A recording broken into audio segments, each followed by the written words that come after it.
République des valeurs vous offre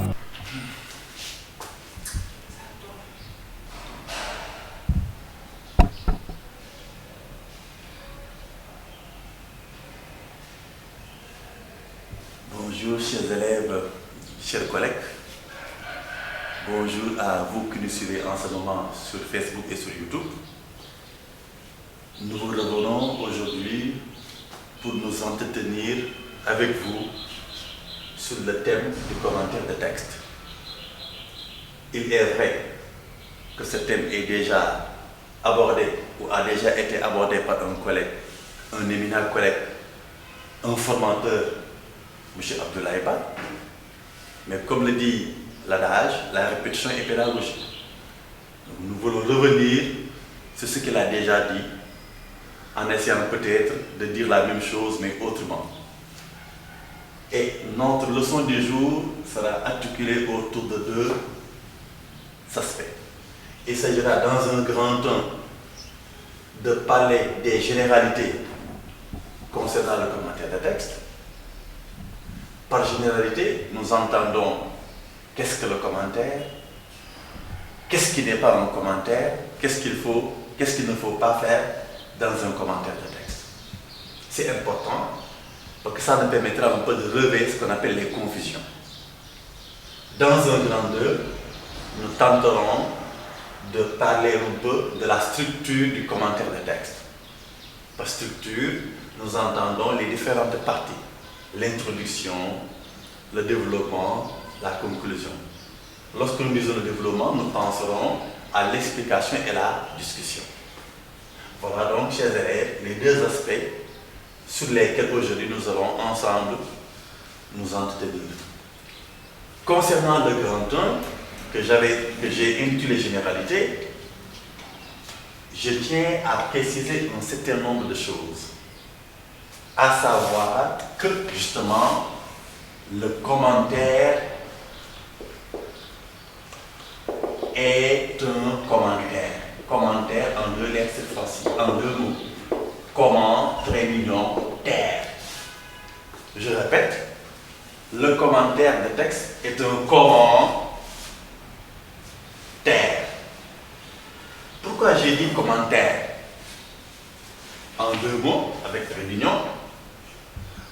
Parce que finalement, le commentaire de texte n'est pas un exercice dans lequel on permet à l'élève de rabâcher, de dire tout ce qu'il pense, tout ce qu'il sait, tout ce qu'il veut. Dans un commentaire de texte, l'élève doit taire, il doit faire fi de dire tout ce qui n'est pas dit dans le texte ou dire tout ce qui n'est pas en rapport avec le texte. Autrement dit, si nous disons que le commentaire est un commentaire, cela veut dire qu'on ne demande pas à l'élève de dire ce qu'il pense, ce qu'il sait, ce qu'il a appris, mais plutôt de nous montrer qu'est-ce que l'auteur a dit, pourquoi il l'a dit, comment il l'a dit, où il l'a dit dans le texte. D'où donc, dans un commentaire, il faut taire, je le répète, tout ce qui n'est pas dans le texte. Parce que finalement, les élèves ignorent que le commentaire est un commentaire, ils ont tendance à faire du commentaire une occasion de faire la synthèse de toutes les leçons. Il nous arrive parfois au baccalauréat d'avoir un texte qui porte sur l'art, et dans ce même texte-là, nous voyons parfois des élèves qui nous parlent de la religion, qui nous parlent un peu de la technique, qui nous parlent de n'importe quoi. Donc, le commentaire est un commentaire, l'élève doit savoir que dans le commentaire, on est tenu de rester dans le texte, dans la perspective du texte. Je donne un exemple précis. Dans un texte qui porte sur les rapports entre la philosophie et la science, l'élève qui veut faire ce commentaire ne doit pas sortir, ne doit pas dire plus que ce qui porte sur les rapports entre la philosophie et la science.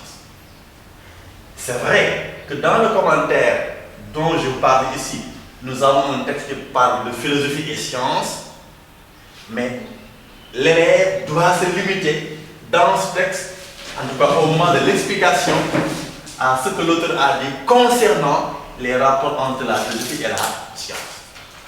L'élève non seulement doit se limiter au thème philosophie et sciences, mais il doit se limiter aux arguments, aux idées, aux perspectives que l'auteur a développées dans le texte. Même si l'élève, la veille, a appris dans son cahier de cours sur les rapports entre la philosophie et la science des choses qui sont vraies, mais qui ne sont pas dans le texte, l'élève n'a pas le droit d'importer ces choses-là. S'il le fait, on dira qu'il n'a pas fait ce qu'on appelle un commentaire. Autrement dit, il a dépassé la perspective du texte. Dans un commentaire, l'élève doit être fidèle non seulement à l'enchaînement des idées du texte, mais il doit être fidèle aux idées et à la pensée qui sont développées par l'auteur dans le texte. Voilà pourquoi nous disons que le commentaire est d'abord et avant tout un commentaire. Nous devons éviter de surcharger le texte. Nous devons éviter de dire sur le texte des choses qui sont en rapport avec, mais qui ne sont pas dans le texte. Nous devons être fidèles à la pensée de l'auteur, nous devons être fidèles aux idées du texte. Il ne faut pas dire ce qui n'est pas dans le texte. De même, il ne faudrait pas, parce qu'il faut se taire, omettre de dire ce qui est dans le texte. Il faut donc se limiter ou être entre ces deux bornes, ne pas dépasser, c'est l'excès, ne pas faire un défaut, c'est diminuer un peu la perspective du texte. Voilà la première généralité que je tenais à dire par rapport aux commentaires de texte. Deuxième élément de généralité dans un commentaire de texte. Il faut retenir aussi que le commentaire de texte n'est pas une paraphrase. Para signifie quoi? Ça signifie même. Si nous disons dans un texte la même chose que l'auteur, en ne changeant que les mots, en remplaçant les mots par d'autres mots, on n'a pas fait un commentaire de texte. On aura fait ce qu'on appelle une paraphrase. Nous disons la même chose que l'auteur, non pas de manière beaucoup plus claire, non pas de manière détaillée, non pas de manière approfondie, mais nous restons de façon hermétique dans ce que le texte a dit, sans pour autant l'éclairer. C'est ce que souvent les élèves font, malheureusement, le jour du baccalauréat. L'auteur a dit, l'auteur a dit, l'auteur a dit. Il ne s'agit pas de dire ce que l'auteur a dit, il faut le dire, mais il faut dire ce que cela veut dire et pourquoi il l'a dit dans le texte. Il faut donc éviter ce qu'on appelle la paraphrase. Parce que tant que je me limite à paraphraser le texte ne sera pas clair au correcteur. Il ne comprendra pas, ou il ne saura pas, il ne pourra pas dire que l'élève a compris le texte. Il faut donc aller au fond du texte. Éviter cela qu'on appelle la paraphrase. Il faut prendre ce que l'auteur a dit. Il faut éclairer, expliciter, détailler ce que l'auteur a dit. Si nous le faisons ainsi, on aura fait cela qu'on appelle une explication suivie de commentaires. De commentaires, des indices, des exemples, des arguments qui sont dans le texte. Peut-être qu'ils ne sont pas souvent dans le texte. Donc, il faut éviter, il faut savoir que le commentaire est un commentaire. Il faut taire tout ce qui n'est pas dans le texte. Il ne faut pas surcharger le texte. Il ne faut pas fausser la pensée de l'auteur. Il ne faut pas non plus, quelque part, faire ce qu'on appelle une paraphrase. La paraphrase, dans ce texte, l'auteur a dit 2 points, vous dites ce qu'il a dit, c'est-à-dire, vous revenez, il a dit, c'est-à-dire, ça c'est pas un commentaire de texte. Il faut aller au fond. Il faut supposer que celui qui lit le texte, le correcteur, n'a rien compris. Et que moi, élève, j'ai compris. Je vais dire autrement ce que l'auteur a dit, pour que le correcteur puisse enfin comprendre le sens de la pensée de l'auteur. D'où le commentaire n'est pas une paraphrase. Le commentaire non plus est un exercice qu'il ne faudrait pas confondre avec ce qu'on appelle une dissertation. La dissertation est un exercice de réflexion libre. Alors que, comme je viens de le dire, dans un commentaire, on réfléchit sur ce que l'auteur a dit, mais cette réflexion n'est pas totalement libre. Nous devons essayer de dire autant que faire se peut ce que l'auteur a dit. Il faudrait non pas chercher en dehors du texte des arguments, nous devons toujours partir du texte et si possible nous enfermer dans le texte. Sinon, pas que nous faisons preuve de liberté dans la pensée, nous risquons de sortir du texte, de dire ce qui n'est pas dans le texte et sortir pour ne pas revenir. C'est pourquoi il n'est pas interdit dans un commentaire de citer, mais on préfère qu'on cite d'abord et avant tout les phrases, les arguments et les idées du texte.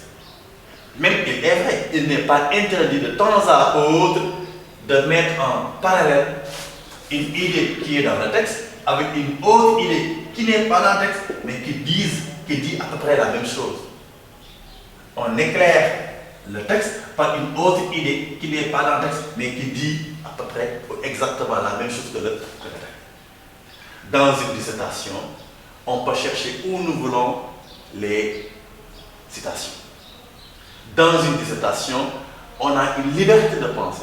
Dans un commentaire de texte, nous devons éviter de dire ce que nous pensons, nous devons nous limiter à ce que le texte a dit, à la pensée de l'auteur. En ce sens, on n'est pas libre, et parce qu'on n'est pas libre, on n'est pas dans une dissertation. Il faudrait donc éviter ces choses-là. Le commentaire de texte aussi est un sujet qui porte, comme son nom l'indique, toujours sur un texte. Mais tout texte dit quelque chose ou bien des choses. Il faut dire de quoi il est question dans le texte. Que dit le texte? Tout élève dans un commentaire doit toujours avoir en perspective cette question. Que dit le texte? L'auteur a écrit ce texte, mais pour dire quoi? Et là, l'élève doit prendre 2 bics de couleurs différentes ou des crayons de couleurs différentes et dit l'auteur a dit ceci, il souligne. L'auteur a dit aussi cela, il souligne. L'auteur a dit enfin cela, il souligne. Que dit le texte? Ensuite, pourquoi il le dit dans le texte? Pourquoi il le dit dans le texte? Là, nous pensons aux arguments. Et là, l'élève va prendre un bic d'une autre couleur et il va, par une ligne grisée, essayer un peu de souligner les arguments qui viennent corroborer, soutenir, fonder, légitimer ce que l'auteur a avancé dans le texte. 1. Que dit l'auteur dans le texte? 2. Pourquoi il le dit? Ce sont ces 2 questions que l'élève ne doit jamais perdre de vue chaque fois qu'il est en face d'un texte.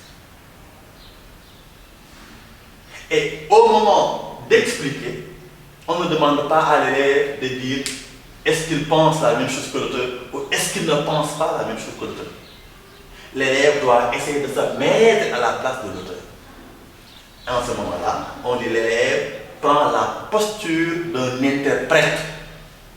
Quelqu'un parle chinois, vous traduisez en français. Vous interprétez. Quelqu'un dessine un tableau, c'est un peu hermétique, c'est confus, on n'a rien compris. Vous interprétez. Vous faites parler le tableau. Vous nous l'expliquez. Voilà ce qu'on appelle un commentaire de texte. Dans un commentaire de texte, on souhaite de temps à autre que l'élève cite quelques passages du texte. Mais citer quelques passages du texte ne doit pas avoir donné le prétexte de citer à chaque instant, à tout bout de champ, le texte. Il y a des élèves dont le commentaire, Donc l'exercice pratiquement est truffé de citations. Chaque 2 lignes, chaque 3 lignes, il dit l'auteur a dit, l'auteur a dit, l'auteur a dit, l'auteur a dit. Ça c'est interdit dans un commentaire de texte. Il faudrait donc, autant que faire se peut, citer, mais il faudrait éviter aussi de citer à longueur de journée. Il faut éviter cela. Dans un commentaire de texte, je le répète donc, il faut taire tout ce qui n'est pas dans le texte. Ne faites pas dire à l'auteur ce que l'auteur n'a pas dit. Ne faites pas dire au texte ce que le texte n'a pas dit. Pour parler comme votre technicien, il ne faut pas importer. Il faut rester fidèle aux idées du texte. De même, dans un commentaire de texte, rester fidèle aux idées du texte ne me donne pas l'autorisation de paraphraser. Paraphraser, c'est dire mot à mot ce que l'auteur a dit, mais sans être en mesure, justement, d'approfondir, d'élucider, d'interpréter, faire comprendre le texte. Si vous ne faites que paraphraser, vous ne pouvez pas être en droit d'attendre une moyenne le jour J. Le commentaire de texte aussi ne me donne pas la liberté que j'ai en dissertation. En dissertation, la réflexion est libre. La recherche des arguments est libre. Alors qu'en commentaire, nous devons avant tout partir des arguments, des idées du texte. Et autant que faire ça, c'est limiter aux arguments et aux idées du texte. Il n'est pas interdit de temps à autre d'expliquer une idée du texte par une autre idée qui n'est pas dans le texte, mais qui est dans la même perspective, qui dit la même chose, mais il faut éviter d'abuser de cette perspective-là. Parce que finalement, nous constatons que les élèves, lors d'un commentaire de texte, ils parlent très peu du texte et ils parlent beaucoup plus des idées qui ne sont pas dans le texte. Alors que souvent on a dit expliquer et discuter ce texte de, et on donne le nom de l'auteur.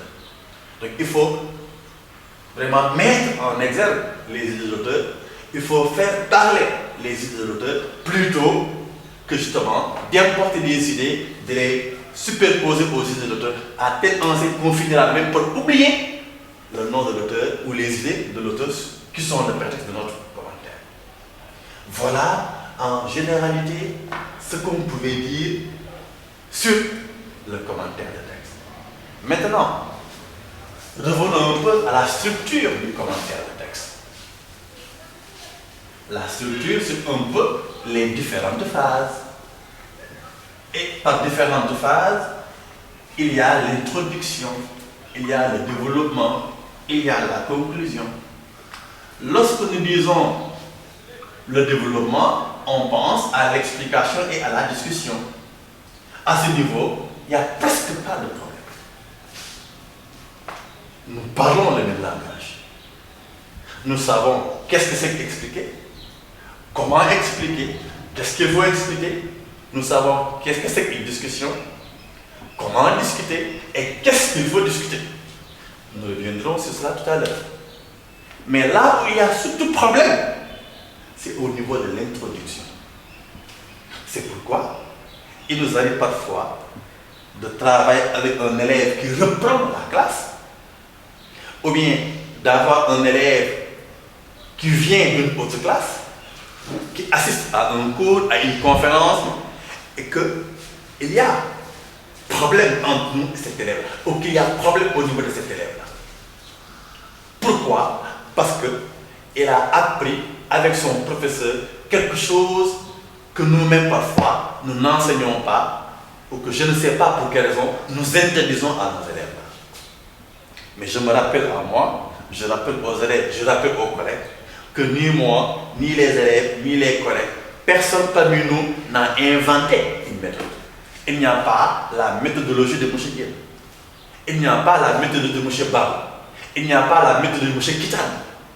Il y a tout simplement la méthodologie. Et au niveau de la méthodologie, il y a ce qu'on appelle des constantes. Des constantes.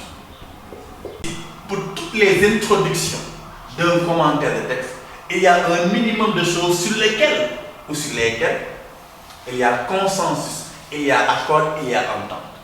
Ce sont des choses qu'on rencontre dans toutes les méthodologies, toutes les techniques de commentaire de texte. Et ces choses-là, c'est cela que moi j'appelle souvent le minimum qu'on attend de l'élève. Le minimum, mais j'ai même envie de dire, c'est l'essentiel. Parce que le jour du baccalauréat, dans les canevas de correction qu'on donne, c'est ce minimum qu'on nous demande de voir dans les copies des élèves. Et ce minimum tourne autour de 3 points. Le minimum, c'est quoi? C'est de dire de quoi il est question dans le texte. De quoi il est question dans tout texte porte sur quelque chose. Je rappelle même à nos élèves que lorsque vous avez un exposé à présenter, mais l'exposé porte sur un thème. Le thème de l'exposé, c'est ça qu'on appelle la question qui est abordée. On peut dire, pour donner un exemple, la question aujourd'hui qui se pose est de savoir est-ce que finalement on ne doit pas faire un confinement total. Ça, c'est une question. Mais par rapport à cette question-là, il y a ce qu'on appelle la thèse de l'auteur. La thèse de l'auteur. On l'appelle sa position. On l'appelle son point de vue. Et lorsqu'on dit de quoi il est question dans le texte, certains l'appellent comment? Certains l'appellent le thème. Le thème. On l'appelle le problème philosophique. Ou bien on l'appelle comment? La question philosophique abordée, soulevée, posée par le texte. Mais par rapport à cette question, que les uns appellent thème, problème philosophique, dans le texte, l'auteur a forcément une position, un point de vue qu'on appelle la thèse. D'où donc, on passera du thème à la thèse. De quoi il est question dans ce texte? Il est question de savoir est-ce que la philosophie et la science doivent être séparées de manière rigide. Dans ce texte, la question qui est abordée est de savoir est-ce que la réflexion philosophique est compatible avec la croyance religieuse. Dans ce texte, la question qui est abordée est 2 points. Peut-on concilier l'esprit critique du philosophe et la foi du croyant? Dans ce texte, la question qui est abordée est est-ce que les contraintes imposées par l'État sont compatibles avec la liberté? Voilà ce qu'on appelle thème ou problème ou question philosophique. Et voilà la manière de formuler cela.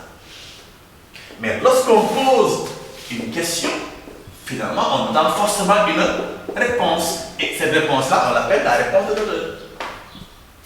L'auteur écrit un texte, c'est pour apporter un point de vue. C'est pour dire quelque chose. Par rapport à quoi? Par rapport à une question, par rapport à un thème, par rapport à un problème. Ainsi, pour donner la thèse de l'auteur, on peut dire à ce propos, l'auteur défend la thèse selon laquelle la philosophie est radicalement différente de la religion, mais cela ne signifie pas que l'esprit critique du philosophe soit totalement en déphasage avec la croyance religieuse. Ça, c'est possible comme thèse. Ou l'inverse aussi est possible comme thèse. Un autre texte, par rapport à la question de savoir s'il faut séparer philosophie et science, l'auteur soutient que le mieux est que les deux aillent ensemble. Contrairement à ceux qui voudraient séparer philosophie et science, l'auteur soutient qu'il est dans l'intérêt des connaissances humaines et de l'une comme de l'autre qu'on les mette ensemble. C'est ce qu'on appelle la thèse de l'auteur. Donc, dans tout texte, une question est abordée, on l'appelle le thème, on l'appelle le problème philosophique, on l'appelle la question philosophique. Et par rapport à cette question, par rapport à ce thème, par rapport à ce problème philosophique, il y a toujours une thèse, un point de vue, une position qui est défendue par l'auteur. Au baccalauréat et en composition.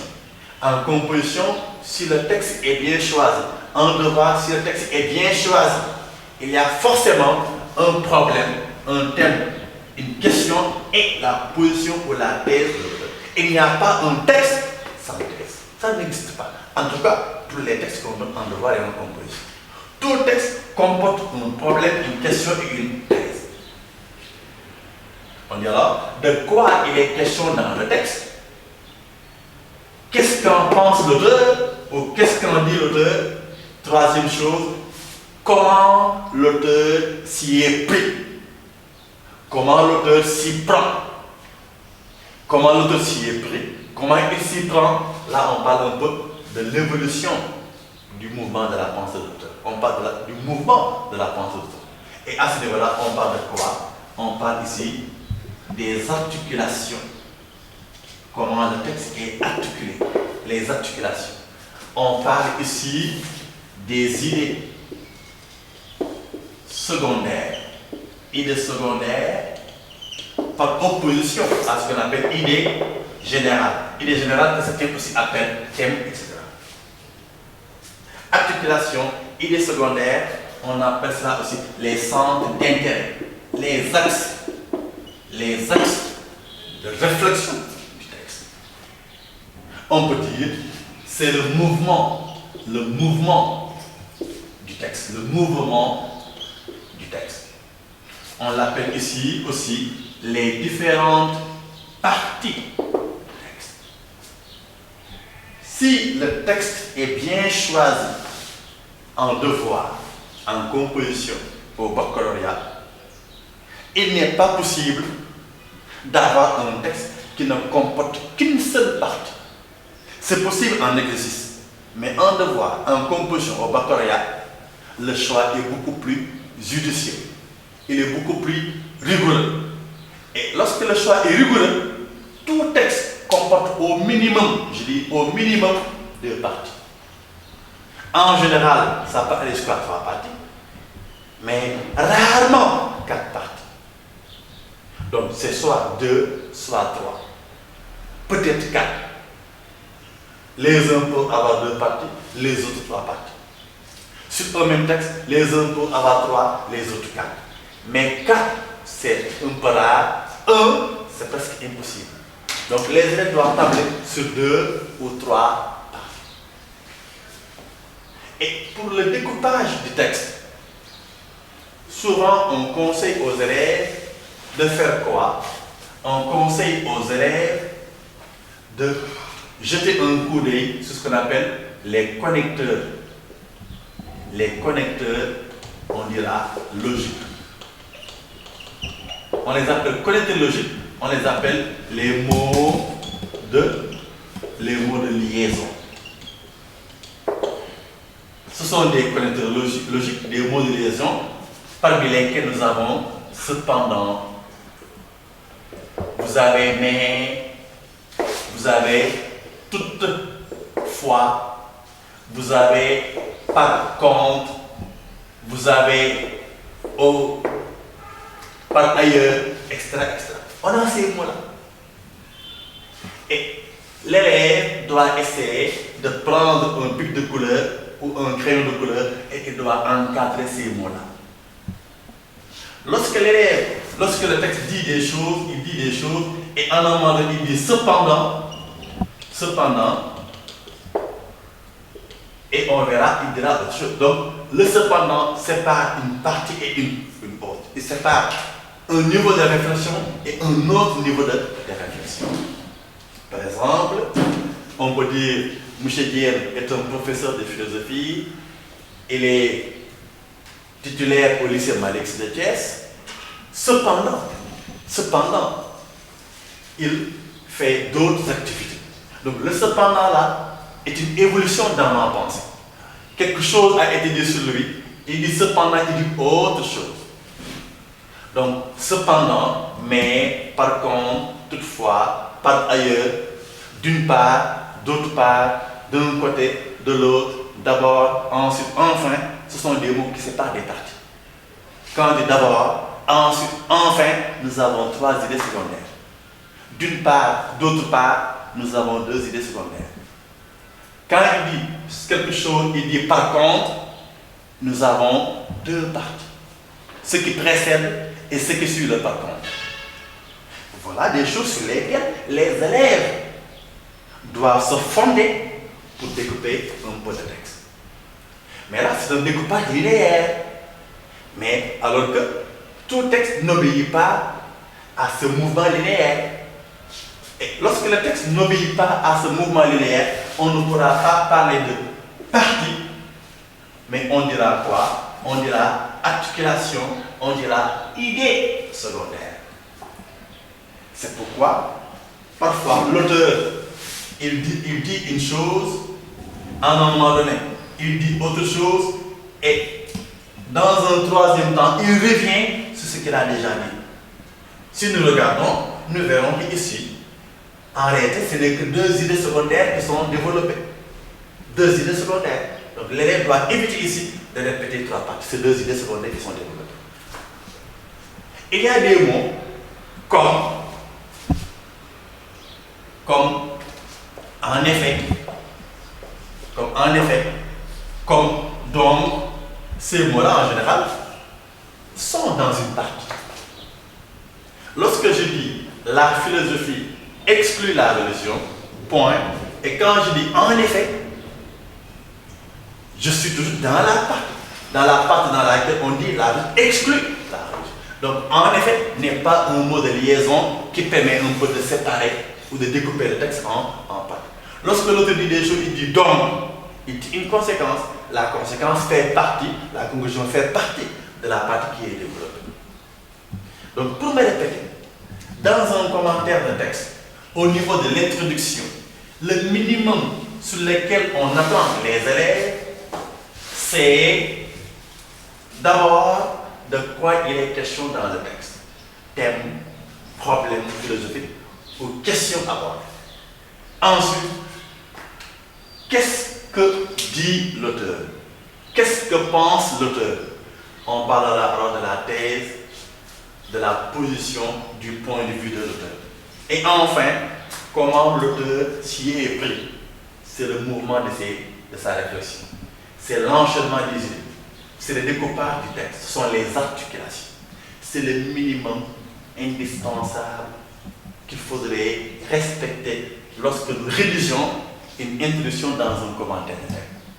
Et je dis sur ce minimum, pratiquement, il n'y a pas de désaccord. C'est vrai, on aime dire les philosophes ne sont d'accord que sur les désaccords. Mais au moins ici, on est d'accord sur quelque chose qui n'est pas un désaccord. Si un élève se limite à ces trois parties, et si l'élève, le professeur, corrige en respectant le canevas de l'office du bac, si l'élève se limite à ces trois et il les fait bien, ma foi, il doit avoir une bonne note. En tout cas, par rapport à l'introduction. On ne dit pas au professeur de corriger en fonction de sa méthode, il n'a pas une méthode, mais de corriger en fonction d'une méthode consensuelle. Et sur ce minimum-là, il y a au moins un consensus. Mais au-delà de ce consensus, avant même de dépasser ce consensus, j'aimerais préciser trois choses. Lorsqu'on dit aux élèves, il faut dire de quoi il est question.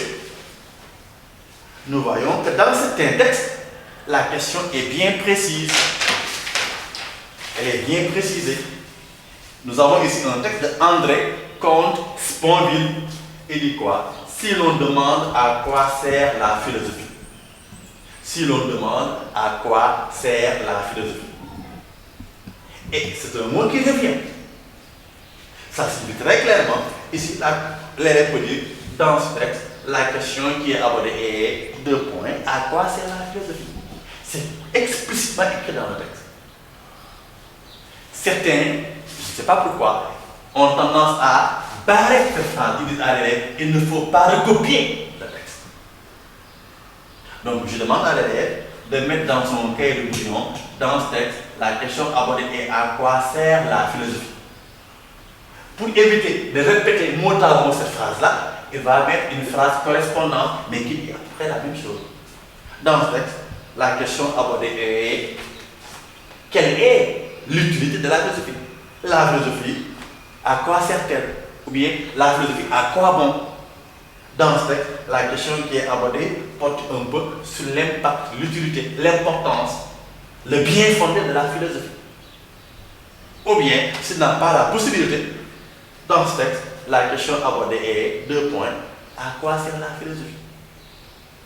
Donc, il faut éviter, autant que faire se peut, de reprendre mot à mot au niveau de l'introduction la phrase du texte ou une phrase du texte, et on souligne la phrase qui correspond et on donne la même phrase mais avec nos mots. Et dans ce texte-là, l'auteur non seulement a bien posé la question, mais il a répondu mot à mot à cette question-là. Et il a dit, à mes yeux, la philosophie ne sert qu'à vivre, qu'à bien vivre. À mes yeux, la vie ne sert qu'à vivre, qu'à bien vivre. Mais l'élève peut effectivement recopier cette réponse de l'auteur, ne pas inventer. Là où elle est déjà là, on n'a pas besoin de la réinventer.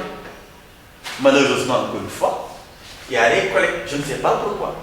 Si l'élève reprend mot à mot la réponse de l'auteur, ils ont tendance à barrer. Ils disent, vous n'avez fait que reprendre le texte. Mais qu'est-ce qu'il faut faire d'autre?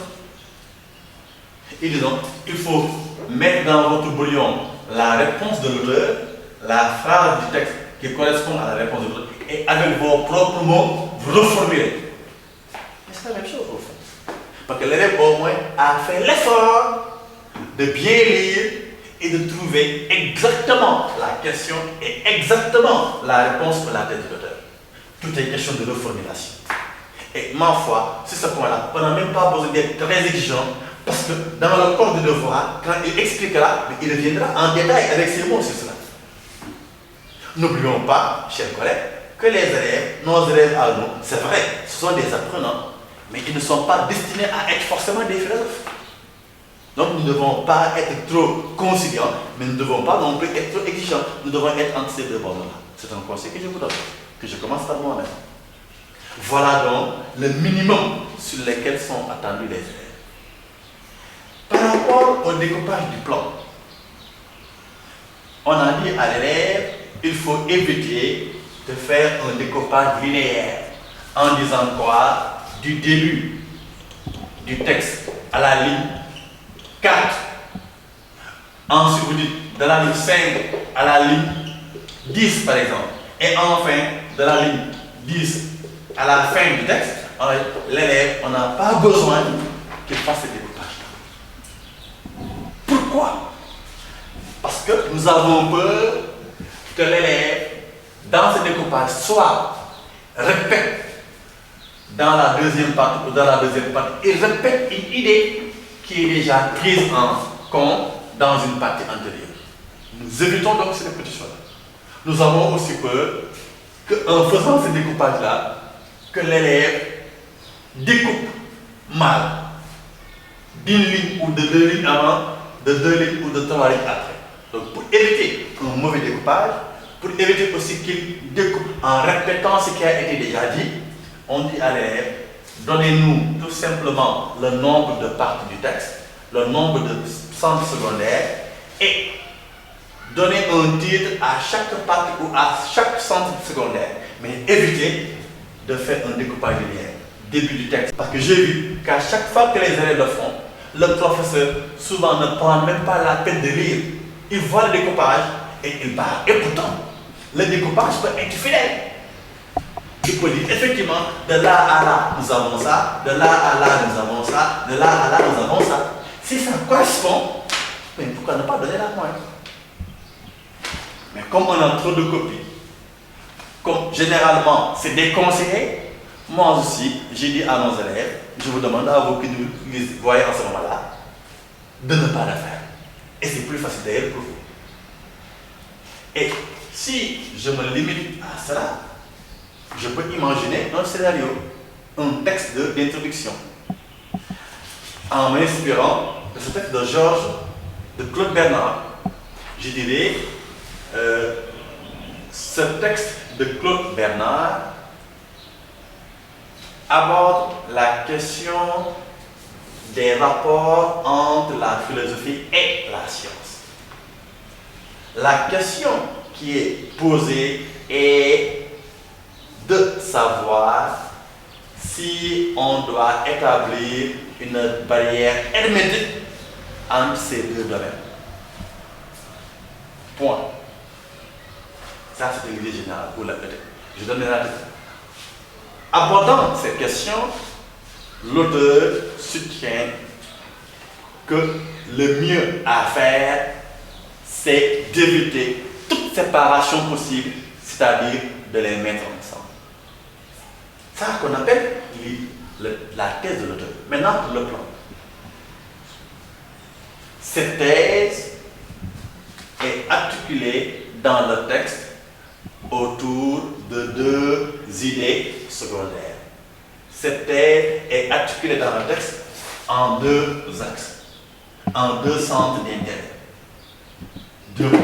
L'auteur commence tout d'abord par montrer l'importance qu'il y a à les mettre ensemble.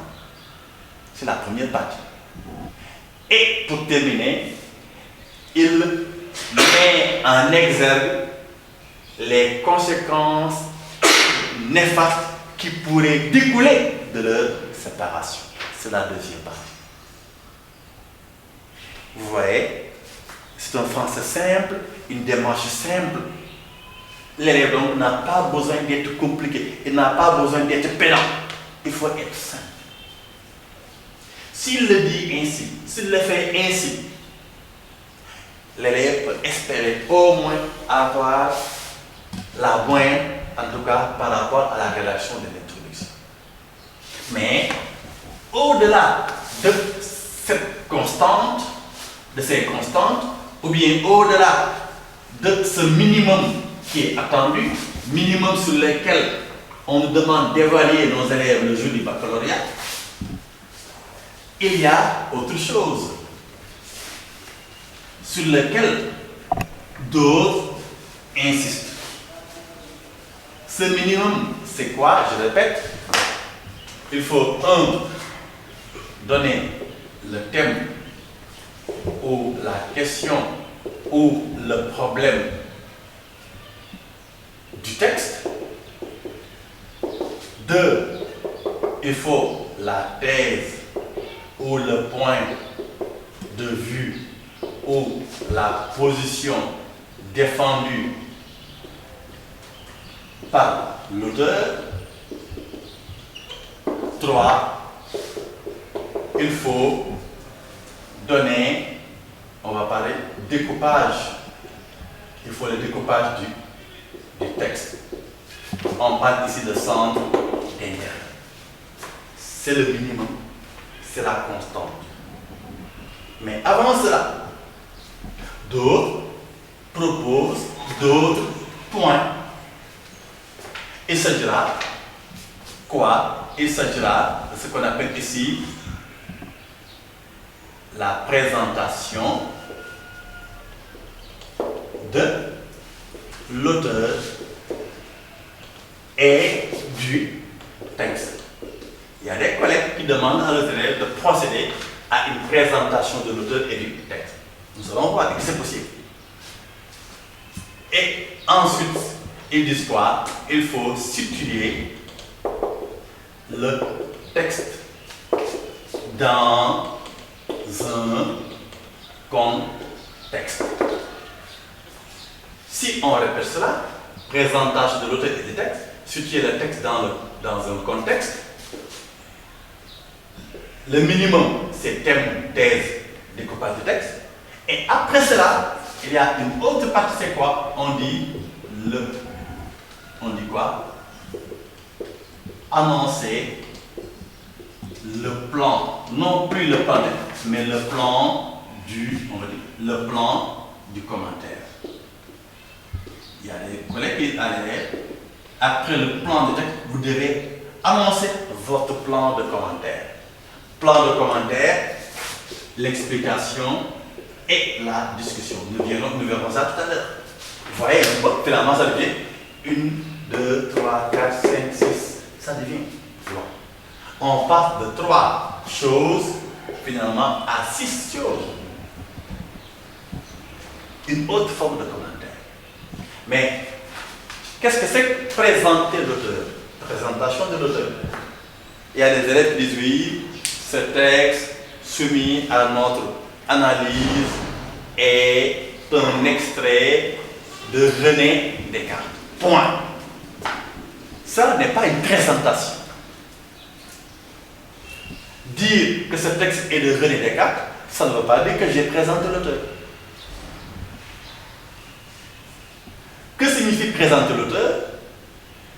C'est d'abord, c'est vrai, donner son nom, c'est montrer à quel courant de philosophie il appartient. Est-ce un rationaliste? Est-ce un empiriste? Est-ce un idéaliste? Est-ce un idéaliste? Un idéiste? Ça, c'est le courant de philosophie.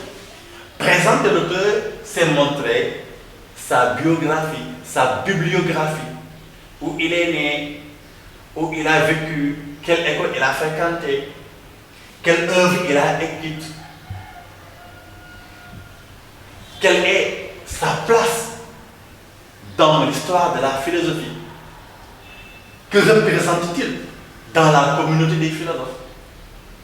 Voilà ce qu'on appelle présentation de l'auteur. Ce que la plupart des collègues, dont moi-même, ne sont pas toujours capables de faire. Parce que nous allons parfois rencontrer un auteur qu'on n'a jamais vu. Comment pourrait-on présenter quelqu'un qu'on n'a jamais vu? C'est pas possible. A fortiori, demander ça aux élèves.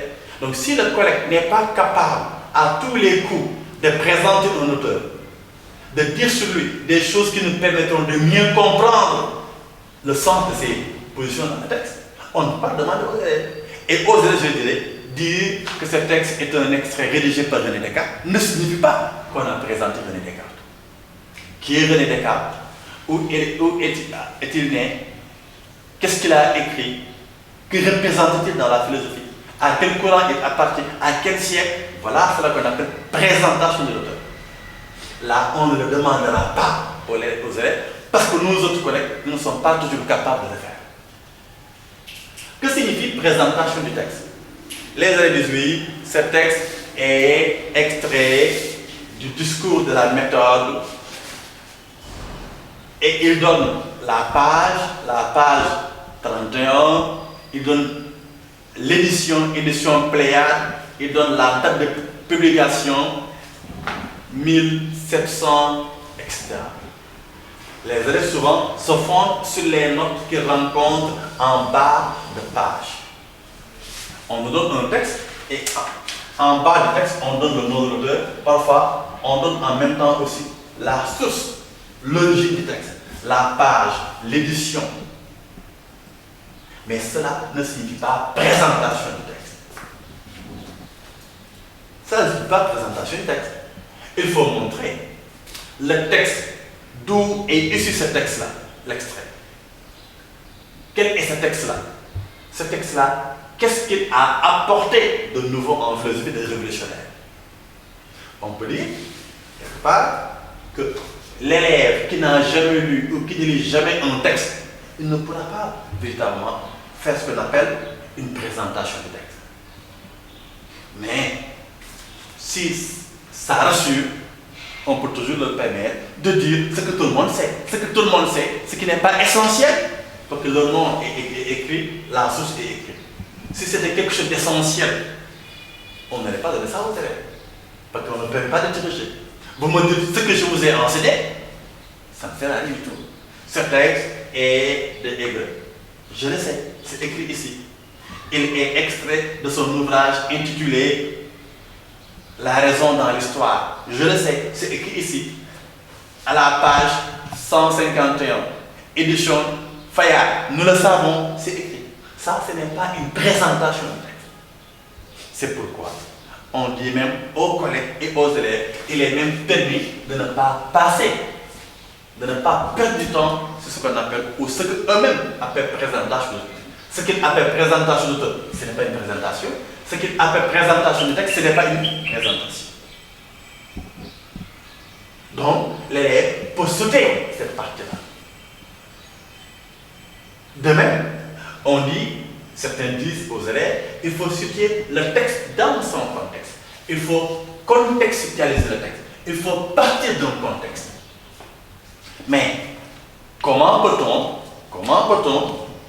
contextualiser un texte dont nous ne connaissons pas l'auteur et un texte qu'on n'a jamais rencontré? Comment pourrait-on le contextualiser? C'est un peu difficile, mais il y a toujours possibilité. C'est possible, il y a toujours possibilité, mais ce n'est pas une obligation. On peut dire, quelque part, faire comme en dissertation philosophique.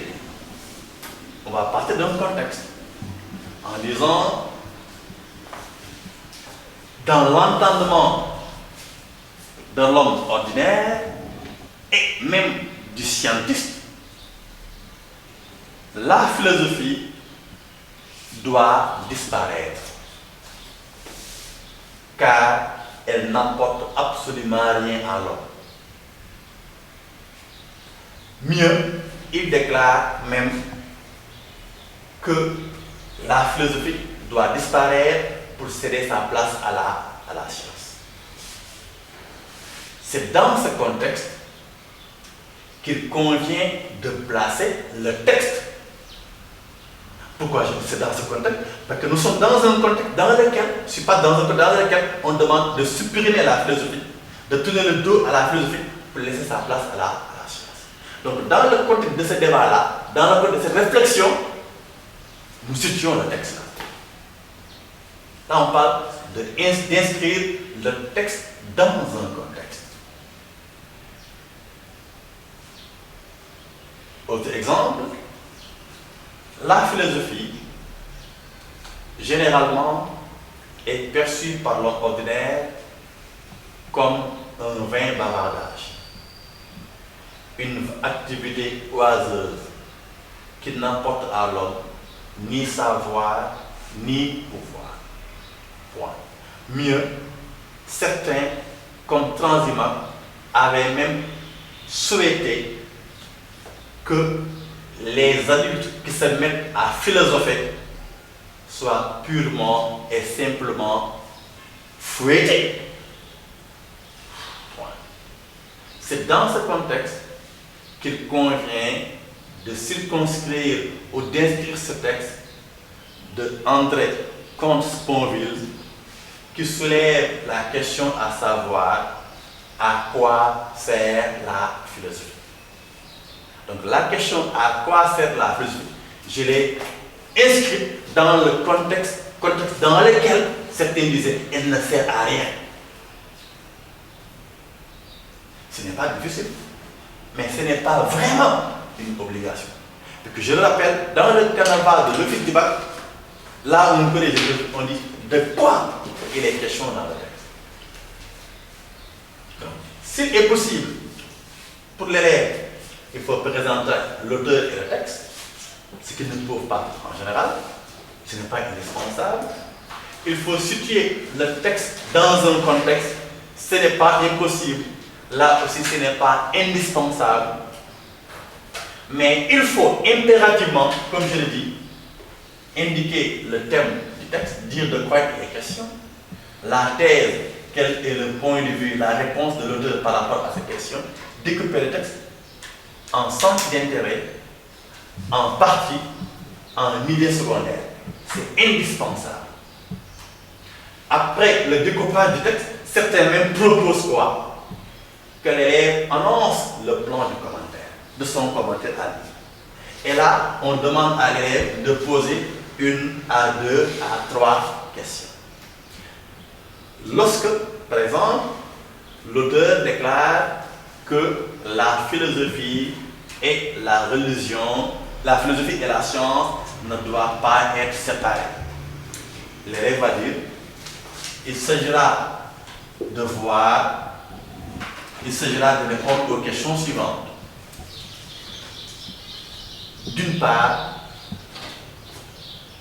en quoi, d'après le texte, la philosophie et la religion, la philosophie et la science ne doivent pas être séparées.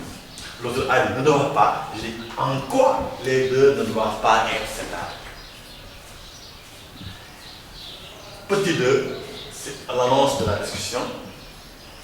L'idée selon laquelle les deux ne doivent pas être séparés est-elle toujours et totalement défendable? N'est-il pas, contrairement à ce que pense l'auteur, possible de séparer? N'est-il pas mieux souhaitable, contrairement à ce que pense l'auteur, de séparer la philosophie et la religion? On n'annonce pas une question, l'explication, on n'annonce pas une question, la discussion. Certains même disent que il ne faut pas annoncer le plan du commentaire, il faut annoncer tout simplement la discussion, pas une question. Je dis aux élèves, on n'a pas besoin d'annoncer. Parce que vous annoncez, vous allez faire, vous n'annoncez pas, vous allez faire. Qu'est-ce que vous allez faire? Vous allez expliquer le texte pour la première partie, ensuite la deuxième partie. Vous allez discuter le texte, quoi? Discuter un peu la tête de l'auteur.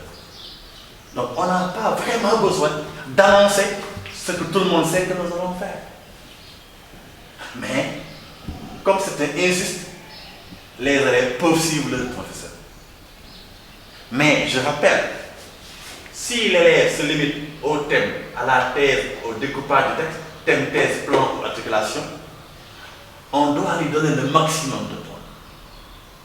Mais s'il veut faire comme lui, son professeur lui a enseigné, présentation de l'auteur, situation du texte dans un contexte, annoncer le plan, en plus de cela, il peut le faire. Mais qu'il ne le fasse pas, normalement, ne doit pas être un préjudice à ce niveau-là.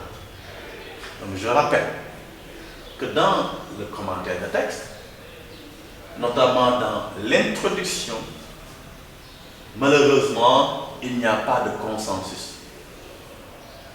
D'un lycée à l'autre, on enseigne la rédaction de l'introduction de façon différente. Parfois même, dans un même lycée, les différents professeurs ne procèdent pas de la même façon. Et pourtant, il y a des rencontres pédagogiques dans lesquelles on demande aux collègues un peu de s'entendre, de tabler sur un minimum pour justement ne pas dérouter nos élèves. Et sur ce minimum-là, je le dis publiquement, nous autres professeurs de philosophie, on s'était rencontrés il y a au moins 1 an à la mairie de Sali, à Bourg, et voilà le minimum sur lequel nous avions tablé. Thème du texte, thèse de l'auteur, découpage. C'est le minimum. Mais cela n'interdit pas aux autres de dépasser ce minimum pour dire autre chose. Le conseil que je vous donne, si vous me donnez confiance, limitez-vous à ces 3. Je rappelle, à l'office du baccalauréat, la correction des épreuves du baccalauréat insiste sur ces 3 aspects-là. Le reste, ce n'est pas interdit. Si un élève le fait bien, il a des notes supplémentaires, mais s'il le fait mal, il court à ses risques interdits. Voilà donc pour l'introduction. Et dernier exemple, pour un peu rafraîchir la mémoire des uns et des autres, ce texte est extrait du discours de la méthode, rédigé par le philosophe français René Descartes. Point. Dans ce texte, la question qui est abordée est la peine de chercher la vérité si on ne procède pas par méthode. Point. La réponse que l'auteur apporte par rapport à cette question est que le plus important n'est pas d'avoir un bon sens ou de chercher la vérité, mais de toujours tout rapporter à une méthode. Point. En d'autres termes, il veut dire par là que la méthode est indispensable. Point.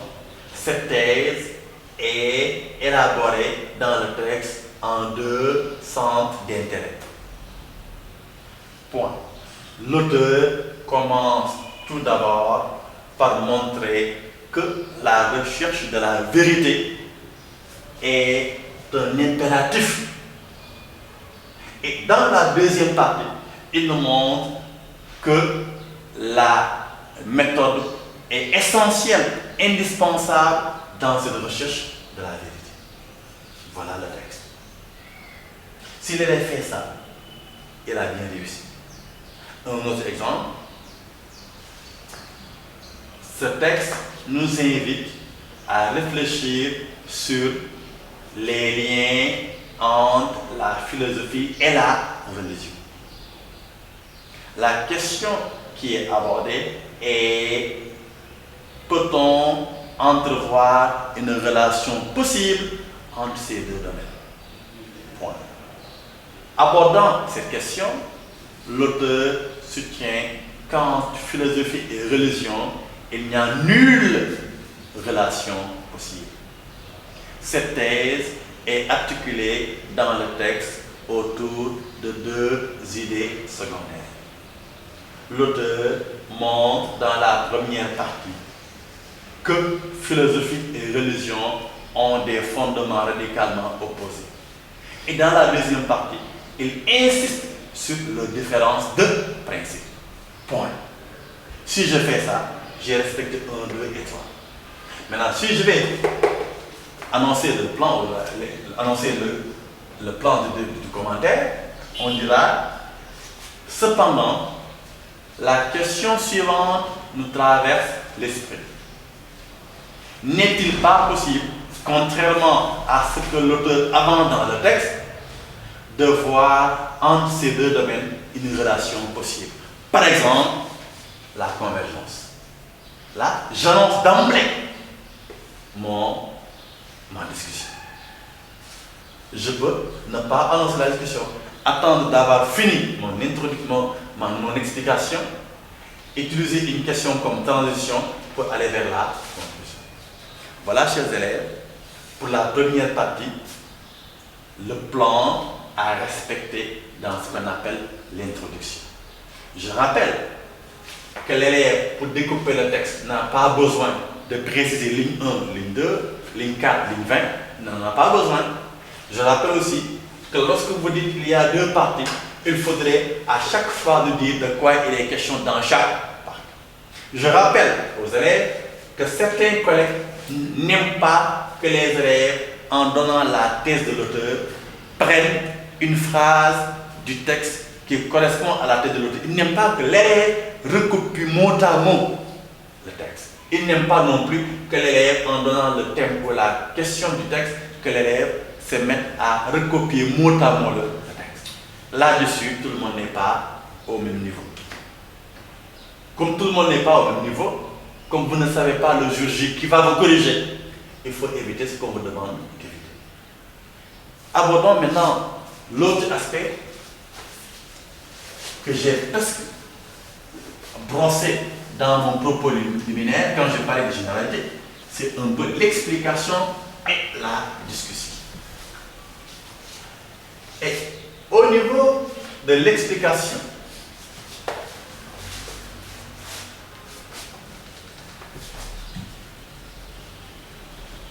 je pense que ce tableau-là, il n'est pas virusé. Le corona n'est pas passé par là. Ok. Ça me rappelle le texte de Jean-Paul Sartre, les mains sales. Donc, au niveau de l'explication,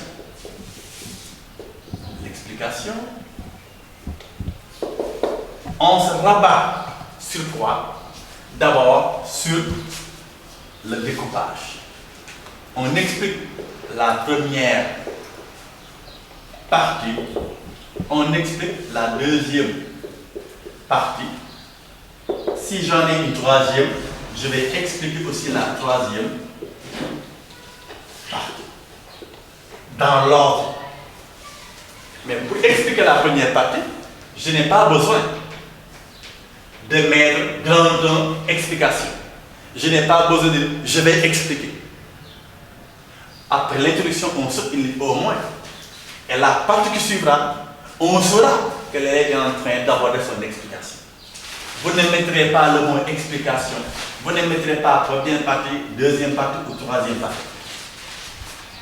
Vous ne mettrez pas ça. Nous voyons que les élèves font. Mais pour vous rassurer, vous pouvez dire, dès la première partie de son texte, ou dès le premier centre d'intérêt, pour vous rassurer. Mais le professeur, le correcteur, sait pertinemment que même si vous ne dites pas dès la première partie, il saura que ce que vous avez dit en premier concerne la première partie. Il saura. Donc, on explique première partie, deuxième partie, troisième partie. Qu'est-ce qu'on explique? Je rappelle, on dira de quoi il est question dans la première partie. Ou bien on peut même changer en disant qu'est-ce que le texte a dit. Le texte a dit quoi? Il a dit par exemple que philosophie et science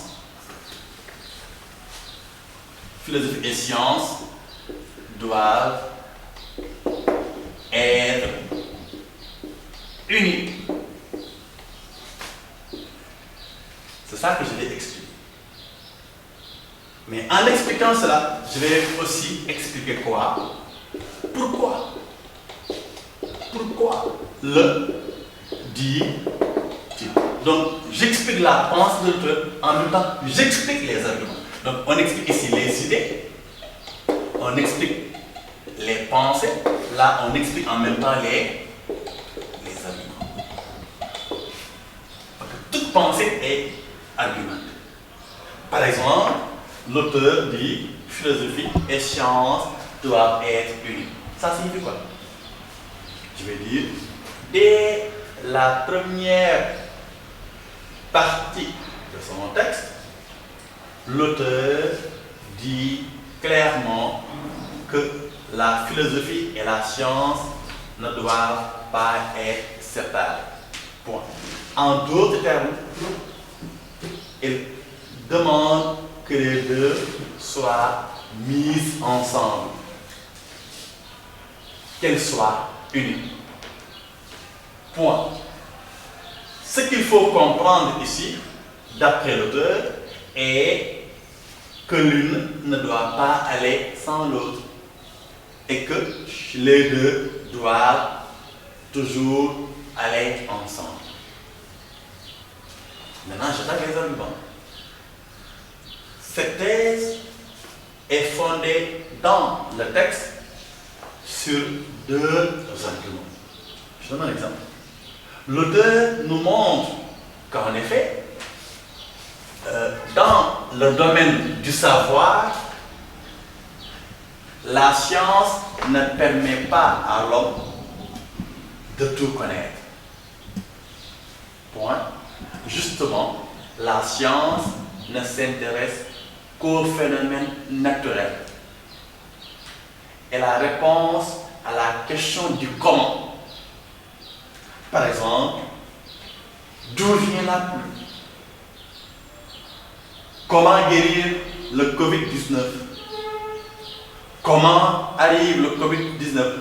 Comment il se perpétue? Comment fonctionne notre cœur? En cela, la science cherche largement à apporter des éléments de réponse à certaines de nos questions. Mais elle n'a pas réponse à toutes les questions. la question du pourquoi n'est pas de son domaine. Pourquoi vivre? La vie a-t-elle un sens? Faut-il faire de la science? Ce sont là des questions qui interpellent l'homme, qui intéressent l'homme, mais auxquelles la science n'a pas réponse. Et par rapport à ces questions, l'homme doit utiliser ce domaine qu'on appelle la philosophie. D'où donc, pour avoir plus de connaissances, pour le développement des progrès du savoir, l'homme doit mettre ensemble la philosophie et la science. Voilà une certaine forme d'explication. Et je l'avais dit, l'élève peut même de temps à autre dire, c'est la raison pour laquelle dans le texte, l'auteur a affirmé. Et dans ce cas, il est permis un peu d'ouvrir les guillemets et de citer un petit passage du texte. Mais vous citez le passage, vous revenez encore pour l'expliquer. Donc, dans un commentaire, pour expliquer, on explique le texte, première partie, deuxième partie, éventuellement troisième partie. Dans chaque partie, qu'est-ce que l'auteur a dit ici? Il a dit philosophie et science doivent être ensemble. Pourquoi de l'écriture?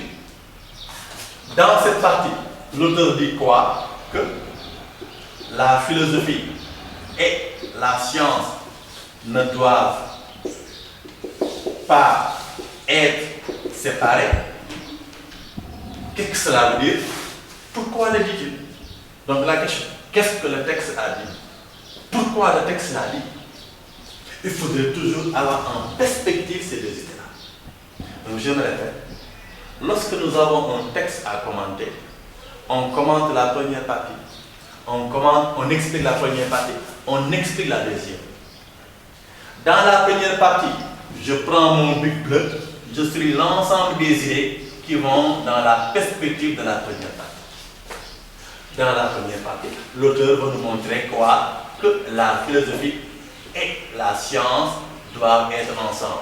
Je suis l'ensemble des phrases qui tournent autour de cette idée-là. Maintenant, je prends peut-être un autre bic, crayon noir, et je vais essayer d'encadrer les arguments. Voilà ce qu'il a dit, voilà les arguments. Pour expliquer, non seulement j'explique ce qu'il a dit, j'explique en même temps ces arguments-là. Je fais la même opération pour la deuxième partie. Je fais la même opération pour la troisième partie. Je le rappelle, en expliquant la pensée de l'auteur, je dois toujours privilégier les arguments de l'auteur. On n'a pas le droit de laisser les arguments de l'auteur pour les arguments d'un autre auteur. On n'a pas le droit de dépasser les arguments du texte. Limitons-nous aux arguments du texte au moment de l'expliquer. Je rappelle, expliquer, ce n'est pas paraphraser. L'auteur a dit, l'auteur a dit, l'auteur a dit. Il faut dire ce qu'il a dit. Il faut l'approfondir, il faut le détailler, il faut l'illustrer par des exemples, mais il faut toujours argumenter en partant des arguments du texte. Il faut citer de temps à autre, mais on commence toujours par citer un extrait, une expression qui sont tirées du texte. Voilà ce qu'on appelle une explication. Maintenant, après avoir expliqué le texte, on demandera à l'élève de faire quoi? De passer à la discussion. Maintenant, regardez, le texte, quand on l'explique, c'est 2 parties, 3 parties. Mais quand on discute, on ne discute pas la première partie, on ne discute pas la deuxième, on ne discute pas la troisième, mais on discute quoi? La thèse. La thèse de l'auteur. Ce que l'auteur a essayé de montrer dans le texte, c'est cela que nous allons discuter. L'auteur a dit philosophie et science ne doivent pas être séparées, mais elles doivent être unies. Nous allons discuter. Que signifie discuter? Ça signifie quoi? Est-ce que nous partageons ce que l'auteur a dit? Si nous partageons ce que l'auteur a dit, nous devons argumenter pourquoi nous partageons. Mais argumenter, non pas en revenant sur les arguments déjà utilisés, mais on argumente en sortant du texte. Dans ce cas, on va faire quoi? On va essayer d'enrichir le texte. On dit quoi? Il faut renforcer. Il faut renforcer la thèse de l'auteur. C'est dans ce cas de figure qu'on permet à l'élève de sortir du texte, de chercher ailleurs des arguments de son cahier de cours, des arguments de cette note de lecture, des arguments tirés des cours républiques des valeurs sur Facebook, pour essayer un peu de revenir, partager la thèse de l'auteur. Là, on parle de discussion positive. Ou bien, l'élève peut dire, nous ne partageons pas la thèse de l'auteur. Et l'élève qui ne partage pas la thèse de l'auteur va essayer d'opposer cette idée de l'auteur aux idées d'autres auteurs qui pensent le contraire. Contrairement à Claude Bernard, il existe d'autres auteurs qui pensent le contraire, à savoir que la philosophie et la science ne doivent pas être ensemble. Mieux, on doit les séparer de manière hermétique. Vous dites le contraire, et là aussi, vous dites pourquoi les autres auteurs ont dit qu'il ne faut pas les mettre ensemble. Ça nous rappelle un peu la dissertation, thèse, antithèse. Ou bien, vous dites, nous partageons la thèse de l'auteur, mais nous ne partageons pas les arguments avancés. Et vous dites, pourquoi vous ne partagez pas les arguments? Ou bien, vous dites, nous partageons les arguments avancés, mais nous ne partageons pas la thèse de l'auteur. Nous partageons les arguments. C'est vrai, philosophie et religion n'ont pas les mêmes fondements. C'est vrai, philosophie et religion n'ont pas les mêmes buts, mais cela ne signifie pas, contrairement à ce que dit l'auteur, que les deux ne peuvent pas être ensemble, que les deux n'ont pas de relation possible. Ou bien, l'auteur a raison lorsqu'il déclare que philosophie et religion ne peuvent pas être ensemble, mais les arguments qu'il a avancés sont contestés ou sont contestables. Et vous dites pourquoi ces arguments-là sont contestables. Je rappelle donc que pour expliquer, on explique le texte, première partie, deuxième partie, troisième partie. En expliquant la première partie, qu'est-ce que l'auteur a dit ici, pourquoi il l'a dit. Deuxième partie, qu'est-ce qu'il a dit, pourquoi il l'a dit. Mais pour discuter, on ne discute pas tout le texte, on ne discute que la thèse de l'auteur. Et discuter la thèse de l'auteur, c'est soit partager entièrement, on enrichit, on renforce par d'autres textes, par d'autres arguments, soit on conteste, on sort des textes et on dit les arguments pour lesquels ou selon lesquels le texte n'est pas défendable, la thèse.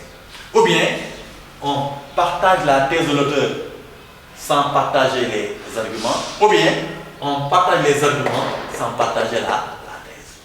Mais dans tous ces cas de figure, l'élève n'utilise pas la première personne ni du singulier, encore moins autre. Il dit toujours nous. Ou bien l'élève disparaît, il s'efface et il met, contrairement à cette idée développée par Platon, Descartes soutient que.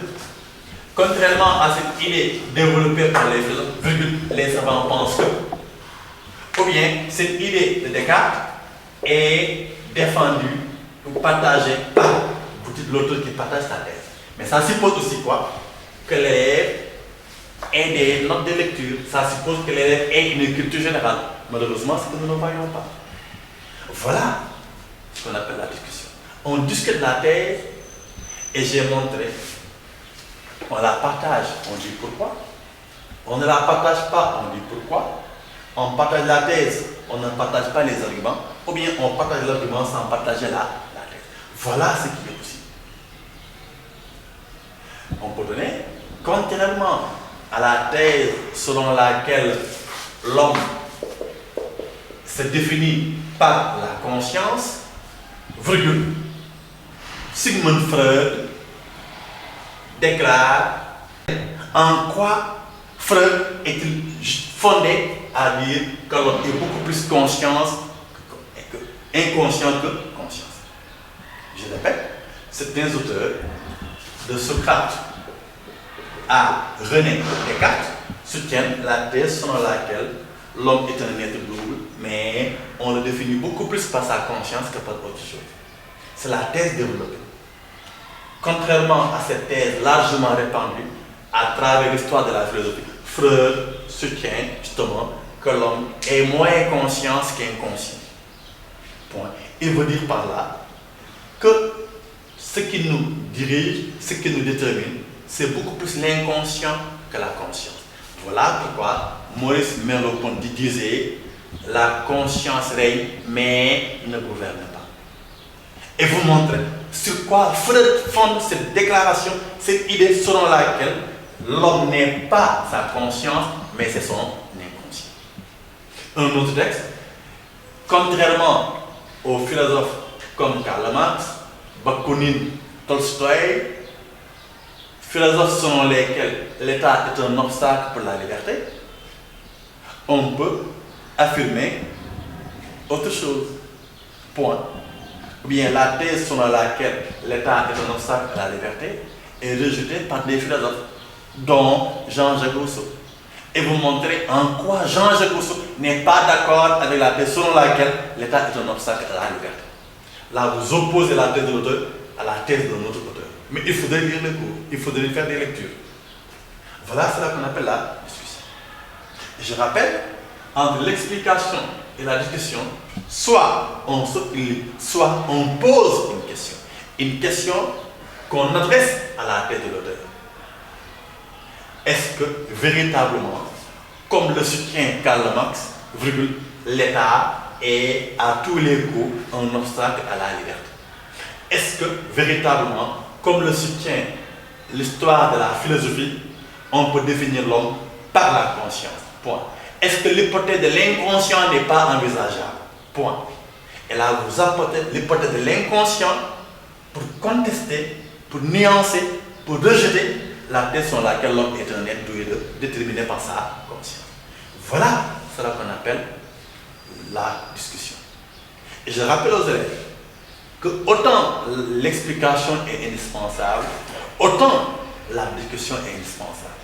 Je rappelle aux élèves aussi qu'on ne leur permet pas de faire une explication fleuve et de bâcler la discussion. Il y a des élèves dont la discussion ne dépasse pas du livre. Non.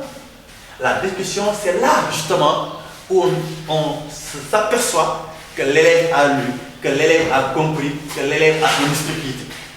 Donc l'élève doit tenter au moins de rédiger une introduction, une discussion qui porte au moins sur une page pleine, une page entière. Il le faut.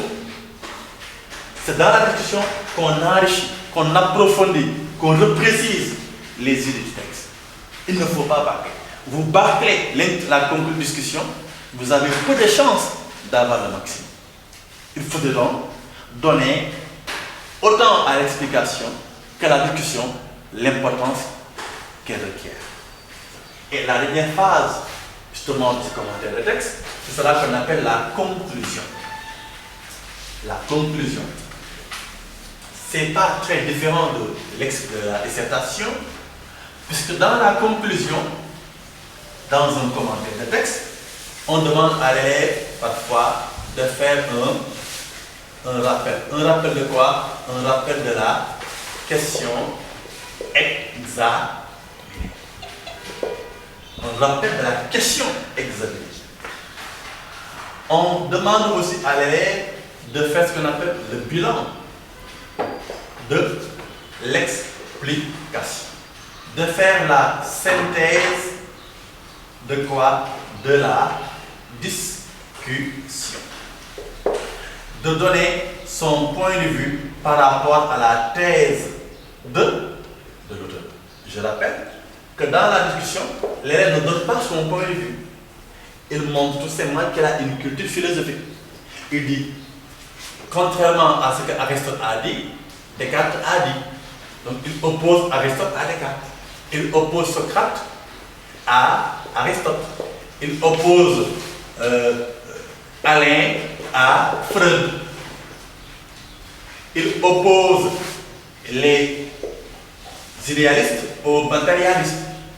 Maintenant, lui, il doit essayer de prendre position. Est-ce qu'il est avec les idéalistes ou est-ce qu'il est avec les matérialistes? Est-ce est-ce qu'il est avec l'auteur ou est-ce qu'il est contre la thèse de l'auteur? Il faudrait qu'il se détermine par rapport à ça. En évitant de dire moi ou je. C'est toujours nous, notre point de vue, notre avis sur la question est que. Ok? Je rappel de la question examinée, bilan de l'explication de la première partie, ou bien de l'explication première partie, deuxième partie, synthèse de la discussion, point de vue de l'élève par rapport à la thèse de l'auteur. Certains même ajoutent une autre partie qu'ils appellent quoi? Qu'ils appellent indiquer, dégager l'intérêt philosophique du texte, l'intérêt philosophique du texte. Mais c'est quelque chose qui n'est pas vraiment indispensable. Mais ce sur quoi nous attendons les élèves, c'est rappel de la question examinée, bilan de l'explication, bilan ou synthèse de la discussion, point de vue de l'élève par rapport à la question.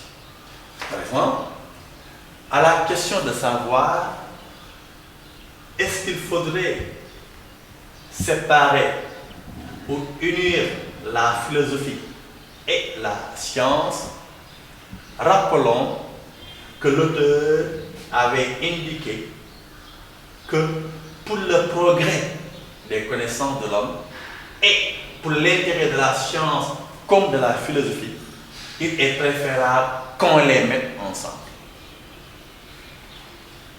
C'est pourquoi l'auteur, tout au cours de son explication, a commencé par, dans un premier temps, montrer en quoi il est important de les mettre ensemble et dans quelle mesure il y a des risques de les dissocier. Cette thèse n'est pas totalement partagée. C'est pourquoi certains, parmi lesquels, pour donner le nom de l'auteur, pensent qu'on ne peut pas les mettre ensemble, dans la mesure où ils ne travaillent pas sur le même objet, n'ont pas les mêmes principes, n'ont pas les mêmes règles. Et thèse de vous donner ici votre point de vue. En ce qui nous concerne, nous partageons la thèse de l'auteur, mais tout en évitant que l'association soit un obstacle pour l'une ou pour l'autre. Mettez point et c'est fini. Voilà, chers élèves, voilà, chers collègues, une synthèse parfois expliquée, parfois avec des exemples oraux, choisis à l'appel, ce qu'on appelle un commentaire de texte. Je rappelle que la répétition est pédagogique, raison pour laquelle, après mon célèbre ami Abdoulaye Ba, je suis revenu encore sur le commentaire de texte. Je ne prétends pas dire tout ce qu'il fallait dire, mais je pense avoir dit l'essentiel. Je rappelle aux élèves que ce n'est pas ma méthode que je vous enseigne, j'en ai pas. Ce n'est pas la méthode de vos professeurs, ils n'en ont pas. C'est une méthode parmi d'autres méthodes. Et je dis, le minimum est là. Voilà aussi d'autres points qu'on pourrait ajouter à ce minimum-là. Prépa Bac 2020 vous est offert par la République des valeurs.